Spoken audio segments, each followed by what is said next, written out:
Life。所以我们讲了2个聊斋的故事，一个是跟僵尸有关的尸变，然后另外一个是跟灵魂转世有关的三生。那其实投射在我们日常生活中，我们遇到了一些生活中的困难的时候，应该如何去面对，而不要让自己变成僵尸。Hello， 大家好，我是 Joe， 我是 Fana， 我是 Anna。在中国传统的想象里面，人死了之后就会进入轮回。聊斋里面有一个故事叫做三生，就是在讲一个人投胎了3辈子的事情。这一个人呢姓刘，他是一个举人。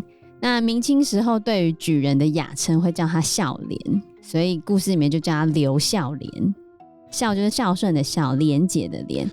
孝廉最早来自于汉代察举制度。察举制度就是叫地方推荐优秀的人才出来当官，因为以前没有考试嘛，那要推荐总得有个名目标准哦，对，有个东西可以让你来推荐的。那第一种就是孝子，就是非常孝顺的，孝顺孝到出名的。然后再第二种就是廉洁的官吏，吏算是比较小的官员，就是等于是在政府里面工作的一些小公务人员，来把它推荐出来变成官，有点类似我们现在的，如果以学校来说的话，就是从干事变成校长，或者是更高的职位，把它拉上去变官这样子，后来就成为一个雅称啊。那这个刘孝廉呢，他说他可以记得他前生的经历，他曾经把他前生的经历都清清楚楚的说出来，然后他就跟大家讲啊，说他前一世是个很有名望的读书人，可是他行为不端，就是他有做一些坏事情，然后62岁那一年他就死了。死了之后呢，阎王就召见他。阎罗王一开始召见他的时候，对他很客气，就是把他当成有名望的人这样子来去对待他，还给他坐。因为一般你看阎罗王的时候，可能普通人是跪着，可是他是有赐给他座位，让他可以坐着，还有倒茶给他喝哦。然后他坐下之后呢，刘孝廉看到阎罗王茶杯里面的茶非常的清澈透明，然后他看到他自己杯子里面的茶却非常的浑浊，他就想，这个该不会就是迷魂汤，或者是俗称的孟婆汤，喝下去之后你就会忘记之前的事情。所以他就趁阎罗王不注意的时候把茶倒掉了，假装他自己已经喝完了。过了一会儿之后呢，阎罗王就开始查这个刘孝廉他生前的事情，就发现他生前做了很多的坏事啊。这时候阎罗王就非常生气，气死了，然后就叫这些鬼差把他拉下去，罚他再来转世投胎变成一只马。然后接着就有一个厉鬼牵他走，走到一个大户人家之后，然后那个大户人家的大门槛太高，他走不过去，然后正在犹豫徘徊的时候呢，鬼就用力打了他一下，害他跌倒在地上。他自己看了一看之后，他已经在马槽里面了，就他已经被生出来了。旁边就听到有人说，大黑马生了小黑马了，是个公的。他心里非常的明白，他已经变成马了，可他讲不出话来，因为他说话就是马叫的声音。他肚子觉得非常的饿，不得已呢，他就只好跑到母马的肚子下面去喝奶。过了4、5年之后，他长得非常的高大健壮，可是他很怕被打，看到鞭子他就赶快跑。然后主人在骑他的时候呢，都会铺好那个马鞍，慢慢的走，不会觉得很辛苦。但是奴仆呢，跟喂马的人骑他的时候都不会放马鞍在上面，两腿一夹呢，就要让他一直跑。他觉得非常的痛，所以他很生气，绝食了3天就死了。后来呢，他就回到了阴间。阎罗王查了一下，你转世成马，你的罚期还没有满啊，你怎么会马上就死了呢？他就说你逃避惩罚，这样不行。阎罗王就很生气，派了小鬼把他的皮剥下来惩罚他。后来罚他再去投胎变成狗，他觉得非常的懊悔，不想去投胎。然后那些小鬼鬼差就打他，他觉得很痛很痛很痛，跑到野外之后，自己想了想，还不如死了的好。结果后来他就很生气的跳下了阴间的悬崖，跌到他爬也爬不起来。就没想到他醒了之后，发现他已经在狗洞里面了，就他已经投胎了。这时候母狗正非常宠爱的用舌头舔舐着他，他才发现他自己也转世投胎变成一只狗了。他变成狗之后呢，长大了一些，他看着他自己的屎跟尿，明明就觉得很脏，可是他用鼻子闻却觉得很香啊！但是他还是会下定决心不吃它。那就跟狗的那个行为，有一些狗会舔舐自己的粪便这样子。好，当了1年狗之后，他觉得很生气，常常愤恨的想死，可是很怕罚起不到，等一下又被剥皮又被打，然后主人又喂养着他，也不会杀他嘛。然后他就想说没有别的办法，怎么办呢？他就故意去咬他自己的主人，咬到他的主人受伤，连骨头都露出来了，咬得很凶啊。然后主人就很生气，就把他杀了。他就如愿以偿，又回到阴间了。他再次回到阴间之后呢，阎罗王就审问他，然后觉得他为什么又回来了呢？阎罗王看了他的情况之后，觉得他非常的狂妄，为什么明明就罚期还没有满，然后就一直想办法让自己死，再回到阴间？所以阎罗王非常的生气，然后用鞭子抽了他好几百下哦，又大大的惩罚他，然后让他去转生成一条蛇。他转生的那一条蛇被关在一个黑暗不见天日的房子里面，他觉得十分的苦闷，然后就沿着墙壁往上爬，一直爬，一直爬，一直爬，一直爬。后来终于在一个洞穴中爬了出来。他看看自己整个身体爬伏在草丛里面，他已经变成一条蛇了。后来他就下定决心，虽然身为蛇，可是他绝对不要去伤害其他的生命。然后呢，他饿的时候吃什么？吃从树上掉下来的果实。经过了1年多的时间呢，他一直思考着，如果他在自尽的话，回去阴间应该又会受到很严厉的处罚。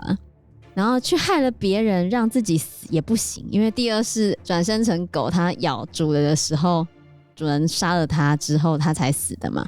可是还是会被打，他想着这样也没办法，所以他一直想一个好一点的死的方法，可是都找不到，怎么办呢？就有一天，他趴在草丛里面的时候，听到旁边的路上有推车经过的声音，他就赶快跑出来，爬到路上，然后就被车轮碾过，然后就被压死了。后来阎罗王非常的吃惊啊，想说你怎么又这么快就又回来了？因为转生成蛇也不过1年的时间。然后他后来就趴在地上跟阎罗王说他是怎么死的。阎罗王就想说，他这一次没有害人而死，也不是自己绝食而死的，就觉得他没有罪过，只是跑出来意外而死嘛，所以他就原谅了他，准许他在阴间期限满了之后再转世为人。所以他在转世为人之后呢，就是现在的刘孝廉了，就现在的举人。所以他一生下来他就会讲话哦，然后他记忆力非常的惊人，过目不忘，一目十行。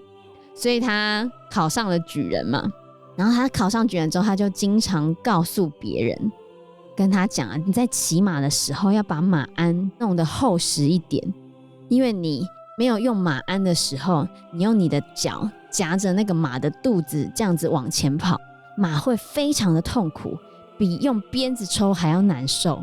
他就一直这样告诉别人。哦，这就是三生的故事。蒲松龄在最后他有讲话，他说披毛戴角的兽类可能原本就是有钱人或者是之前的官，所以说啦，这些王公大臣啊，这些有钱人里面未必没有那些披毛戴角的衣冠禽兽，所以地位卑贱啊，或者是贫穷的人做了好事，就好像种下了树的根本，你就可以期待自己以后也许会有好的福报啊。那富贵之人行善，就好像固本培元一样，你的花就可以更加繁盛。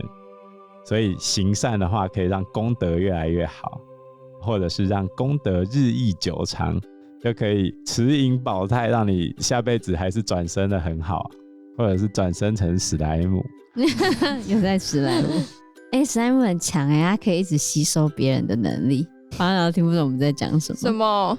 转生成史莱姆啊？史莱姆就是日本的一个轻小说啊。对，它有变成动画啊。好看吗？第一季不错啊，第二季比较好看了。第二季有点拖，没有在打，然后整天在开会，不知道在开什么。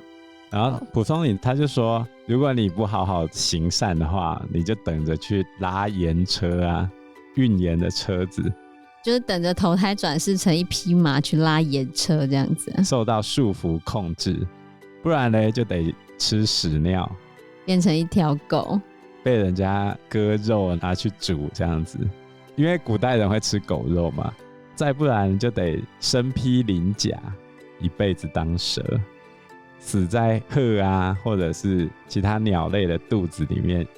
这是蒲松龄对这个故事的评价。这故事应该是在告诉你，做坏事就一定要偿还啊，对不对？即使你想要早一点再回到阴间，你还是被处罚，而且你自杀是罪过，对不对？以这个故事来讲，他一开始当马的时候绝食而死，那是罪过，你还是要继续受惩罚，除非你是意外死亡才不会受处罚。所以很多那种说自杀而死的，好像就没办法投胎。是哦，对啊，因为你提前了结了你自己的生命。所以你看我们再回到荣格心理学，它变成马，变成狗，变成蛇，其实是一种退行的过程。那他在这个退行的过程中，他面对这个困难，他必须思考一件事情：我要如何让自己踏上更高的阶层？我的心得要到更高的阶层，接着我的肉体才会跟上去。所以他终于领悟了我应该行善，完成了退行的过程之后，他就往前进了。就是从荣格心理学的方式来分析这一篇故事。其实生活中的困难跟横逆，应该是让你更加前进的一个机会。所以你不要把生活中的坏事都当成真正的坏事，并不是。人生无福也无祸，在于自己怎么想。这是我们学校南册里面的标语。我一直觉得这句话很有道理，就是你面对很多困难的时候，其实它反而是你往前迈进的契机。你不要害怕这个退行的过程，当你停滞在原地，那才会变成僵尸。不然退行的过程对你而言是有益的。这是荣格心理学的解释啊，我觉得他的解释这样是 OK 的啦，可以给过啊，好不好？所以我们讲了2个聊斋的故事，一个是跟僵尸有关的尸变，然后另外一个是跟灵魂转世有关的三生。这都呈现出了华人社会对于死后世界的一些想象跟样貌。那其实投射在我们日常生活中，又何尝不是如此？我们今天做了好事，希望得到好的结果。我们遇到了一些生活中的困难的时候，我们应该如何去面对，而不要让自己变成僵尸。那巴娜听完这2个故事有什么看法呢？我觉得我对荣格的解释比较有想法像刚才说不要害怕退行嘛，可是我觉得这真的很难，因为有得必有失嘛，你不可能想要改变但是又不失去任何东西，所以你不要把它当成失去啊。就好像你现在就很难，就好像你分手了，你是从有男朋友的情况之下退行回一个人，对，但是你要思考的是这一个过程中，当你挣脱过来的时候，你下一个会更好。所以我们不是每次都劝人家下一个会更好。是难就难在那个过程啊，太痛苦了。所以转念是很重要的啦。对，你看三生是不是转念之后，他就一路转身，越转越好，行善积德。对啊，我觉得大家不要怕退行啊，就像刚才说的，不要把失去当作是失去，从失去中学习如何成长才是最重要的啦。对，不要害怕生活中的困难。也许你现在很辛苦，也许你现在遇到了很多的困难，希望大家可以从蒲松龄的这2则故事中找到力量。好，那我们这一集节目就到这个地方咯，谢谢大家，谢谢大家，拜拜拜拜拜。